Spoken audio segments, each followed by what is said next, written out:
an Abi Bakrah radhiyallahu anhu annahu intaha ila Nabi sallallahu alaihi wasallam wa huwa raki'un fa raka'a qabla an yasila ila as-saff. Faqala lahu an-nabiy sallallahu alaihi wasallam zadakallahu hirsan wa la ta'ud. Rahul Bukhari. Wa zada Abu Dawud fihi fa raka'a duna as-saff thumma masya ila as-saff. Dari Abu Bakrah, semoga Allah Subhanahu wa taala meridainya. Ini beliau yang meriwayatkan langsung dan beliau pelakunya langsung. Beliau bahwasanya beliau mendapati Nabi Shallallahu alaihi wasallam sedang dalam posisi ruku. Jadi datang ke masjid telat, kemudian mendapati jamaah sudah ruku posisinya. Jadi Nabi sudah ruku, jamaah semua sudah ruku. Faraka'a qabla an yasila ila as-saff. Maka beliau begitu masuk masjid, orang salat sudah dalam posisi ruku, langsung ruku. Allahu akbar, takbiratul ihram, langsung ruku. Padahal posisi masih di luar. Belum masuk ke dalam saf. Setelah itu sambil posisi ruku jalan pelan-pelan, jalan, masuk ke saf. Nah, baginda Shallallahu alaihi wasallam ini ada yang mengatakan itu bisa tahu kondisi jamaahnya, tapi ada yang mengatakan itu karena dapat informasi dari malaikat Jibril. Jadi Rasulullah meskipun posisinya jadi imam di depan, apa saja yang dilakukan oleh jamaah di belakang tahu gitu. Jadi Abu Bakrah ini masuk ke dalam saf dalam posisi ruku karena saking khawatir ketinggalan satu rakaat. Jadi masih ruku, masih dapat nih. Jadi langsung Allahu akbar, langsung ruku, Allahu akbar. Jalan dalam posisi ruku. Masuk ke saf. Begitu selesai sholat, Rasul Shallallahu alaihi wasallam langsung tanya, tadi siapa yang datang ke masjid langsung ruku terus jalan, ruku masuk ke saf, ke barisan. Kata Abu Bakrah, ana ya Rasul. Saya ya Rasul. Ini akhlak Rasulullah itu Masya Allah luar biasa ya. Apa kata Rasulullah? Zadakallahu hirsan wa la ta'ud. Semoga Allah menambah kepadamu semangat dalam ibadah wahai Abu Bakrah, tapi tolong besok jangan diulangin lagi ya. Itu akhlak Rasulullah itu Masya Allah indah sekali. Nggak dibilang apa-apaan ini. Atau misalnya yang benar aja nggak boleh sholat begitu, nggak ada. Rasulullah itu nggak, akhlaknya itu Masya Allah luar biasa ya. Tidak menertawakan juga. Itu akhlak yang sangat indah sekali. Jadi meskipun salah, meskipun keliru, Rasul tahu kenapa dilakukan oleh Abu Bakrah, karena semangat yang tinggi untuk bisa mendapati berjamaah. Nah, saking semangatnya, wah itu begitu masuk masjid, padahal masih belum masuk ke saf, itu sudah langsung ruku karena melihat jamaah sudah dalam posisi ruku. Ini kan menunjukkan semangat dalam beragama. Nah, semangat dalam beragama ini jangan dipatahkan ya, dengan kesalahannya dia, karena dia mungkin nggak tahu kan, langsung aja dibilang misalnya, nggak benar itu, nggak ngaji sih, nggak tahu sunnah sih, siapa sih gurunya? Nah, akhirnya besok-besok dia nggak mau lagi datang ke masjid, Pak. Tapi Rasulullah itu Masya Allah indah sekali. Zadakallahu hirsan. Semoga Allah menambahkan kepadamu semangat dalam beribadah wahai Abu Bakrah. Semangatnya ini itu nggak boleh luntur, nggak boleh hilang, tapi diarahkan. Semangatnya ini kurang tepat, gitu. Wala ta'ud, jangan kau ulangi. Nah, ini akhlak yang begitu luar biasa. Sehingga Abu Bakrah tidak merasa disalahin, tidak merasa diomelin, tidak merasa mendapatkan perlakuan yang tidak enak gitu. Justru, wah saya berarti Rasul tahu nih bahwa saya semangat beribadah gitu. Dan semakin semangat, cuma tahu oh berarti besok-besok keliru tuh kalau langsung jadi mestinya masuk dulu ke saf. Ya.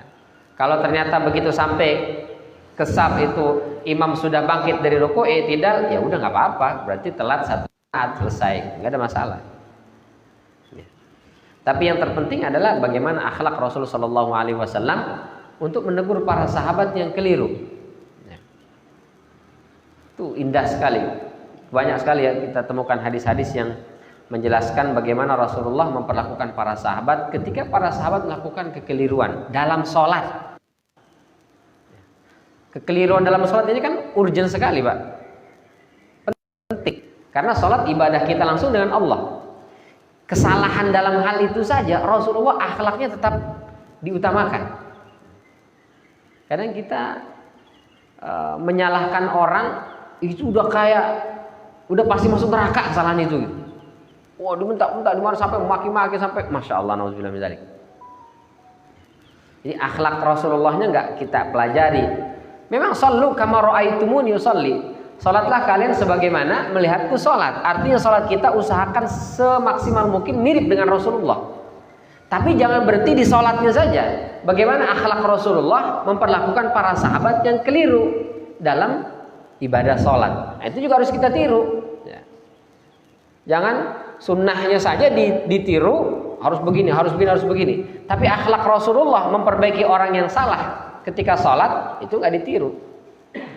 Akhirnya ya banyak orang yang bertengkar, banyak yang bermusuhan. Cuma masalah perkara hal yang tidak prinsipil itu. Kenapa? Jangan-jangan kita lebih mencontoh praktek sholat Rasulullah dan melupakan, bahkan mungkin membuang akhlak Rasulullah dalam memperbaiki kekeliruan para sahabat dalam sholat. Nah, ini penting ya. Jadi Rasulullah itu masya Allah indah sekali akhlaknya. Sehingga para sahabat ketika mereka salah itu tidak merasa disalahin, sehingga semangat ibadahnya tetap tinggi. Nah itu yang penting mestinya kita jaga ya. Taib faraka'aduna saffi thumma masya ila saff. Beliau ruku dan berjalan dalam posisi ruku. Ini kan sebenarnya membahayakan. Jalan ke ruku, jalan pasti cepat itu, karena takut imam keburu i'tidal. Oh itu bisa kalau kesandung nyungsep Pak. Apalagi masih di zaman Rasulullah itu masih pasir, lantainya itu ya pasir, belum marmer kayak kita begini, pasir. Namanya jalan di pasir sambil posisi ruku, wah itu bisa nyungsep ke depan, membahayakan dirinya. Dan juga, iya kalau jatuhnya cuma dia sendiri, kalau jatuhnya nyeruduk nabrak jamaah di depan, kena juga tuh jamaah. Tapi Rasulullah tuh masya Allah akhlaknya, beliau tetap mengatakan zadakallahu hirsan, semoga Allah menambah semangat padamu. Baik. Lalu hadis berikutnya An Wabisah bin Ma'bad al-Juhani radhiyallahu anhu. Ini Wabisah bin Ma'bad bin Utbah ibn al-Haris bin Malik al-Asadi merupakan salah seorang sahabat yang meriwayatkan banyak hadis dari Ibnu Mas'ud. Sya'bi juga meriwayatkan hadis darinya, Syaddad Maula Iyad, Rashid bin Sa'ad, Ziyad bin Abi al-Ju'ad, dan juga Salim, dan banyak sahabat-sahabat lain. Beliau meninggal di dekat Kufah, kayaknya meninggalnya di sana. Apa katanya? Anna Rasulullah sallallahu alaihi wasallam ra'a rajulan yusalli khalfas shaf wahdahu fa amarahu an yu'ida as-salah. Bahwasanya Rasul sallallahu alaihi wasallam melihat ada seseorang itu salat berjamaah tapi sendirian di belakang imam. Jadi tidak masuk ke dalam shaf. Maka Rasul sallallahu alaihi wasallam memerintahkannya untuk mengulang salatnya. Hadis ini diriwayatkan oleh Imam Ahmad, Abu Daud, Tirmizi, dan Imam Tirmizi menghasankan hadis ini, dan Ibnu Hibban mensahihkan hadis ini. Juga ada riwayat dari Talq bin Ali, semoga Allah meridainya, Kata Rasul sallallahu alaihi wasallam, la salata limunfaridin khalfas shaf. Tidak sah salat bagi orang sendirian di belakang shaf. Wa zada at-Tabarani fi hadisin wabisah. Imam At-Tabarani menambahkan dalam hadis yang pertama tadi, ala dakhalta ma'ahum aw ijtararta rajulan. Hendaklah engkau masuk ke dalam shaf, atau kalau enggak yang di shaf itu ditarik ke belakang. Jadi hadis ini menunjukkan keutamaan sholat berjamaah dan menunjukkan keutamaan shaf dalam sholat berjamaah. Ketika kita datang, maka hendaklah langsung masuk ke dalam shaf. Jangan sendirian di belakang atau bikin shaf baru padahal shaf di depan kita itu belum sempurna, belum lengkap. Ya. Maka tidak sah kata Rasulullah kalau orang sholat sendirian di belakang sementara di depannya masih ada space kosong untuk kita masuk dalam shaf. Para ulama kemudian berbeda pendapat tentang apakah yang dimaksud tidak sah ini sholatnya betul-betul tidak sah atau maksudnya sholatnya tidak sempurna. Imam Syafi'i mengatakan bahwa sholat ketika kita sendirian di belakang shaf itu sudah sempurna, sudah sah, ya sudah sah. Dan juga Imam Malik, ya Imam Malik dan juga Imam Syafi'i mengatakan sholat sendirian di belakang shaf itu sudah sah kalau shafnya itu sudah penuh. Jadi kita datang, shaf udah penuh nih, kita nyari sebelah sana nggak ada space kosong. Lalu kita takbiratul ihram di posisi di tengah ya. Tengah takbiratul ihram sendirian. Itu sudah sah kata Imam Syafi'i dan Imam Malik. Kalau dia menarik salah satu jamaah mundur ke belakang, kata Imam Malik yang ditarik nggak boleh mundur. Yang narik salah. Jadi jangan menarik kalau kata Imam Malik. Dan juga kata Imam Syafi'i nggak perlu. Kenapa? Karena kalau kita tarik yang di depan ke belakang menyebabkan ada shaf yang kosong. Terjadi kekosongan shaf. Siapa yang mengisi ini? Nggak ada. Sehingga membuat kosong. Nanti kalau misalnya yang samping kanan mengisi terus, jadi terjadi gerak banyak sekali. Pergerakan satu shaf itu semua akan merapat-merapat mengisi shaf yang kosong tadi itu. Sehingga kalau menurut Imam Syafi'i dan Imam Malik tidak perlu. Hadis ini itu muttarib yang tambahan terakhir dari Imam Tabarani itu hadis muttarib lemah. Sehingga dia tidak bisa dijadikan sebagai hujah. Itu kata Imam Malik dan juga kata Imam Syafi'i. Kalau Imam Ahmad mengatakan makruh. Jadi kalau narik ke belakang makruh. Tapi sebagian kalangan Syafi'iyah, jadi ada beberapa ulama dari kalangan Syafi'iyah mengatakan hadis ini berlaku. Jadi kalau kita sendirian di belakang shaf itu hendaklah kita memanggil atau menarik salah satu jamaah yang ada di depan. Bukan narik sih, maksudnya nepuk punggungnya untuk mundur. Jadi yang benar yang mana Ustaz? Kita harus narik jamaah mundur ke belakang atau cukup sendirian? Kalau kami yang dhaif ini lebih memilih pendapatnya Imam Syafi'i dan juga Imam Malik bahwa kalau kita sudah datang ke sholat berjamaah terus shaf itu sudah penuh, maka tetap kita sendirian tanpa menarik jamaah ya, dengan harapan mungkin ada jamaah lain yang datang gitu. Ternyata sampai selesai nggak ada yang datang Ustaz. Ya sudah ikut pendapat Imam Malik bahwa sholatnya sudah sah ya. Cuma kesempurnaannya tentu tidak sempurna dibandingkan yang sholatnya bersama dengan jamaah.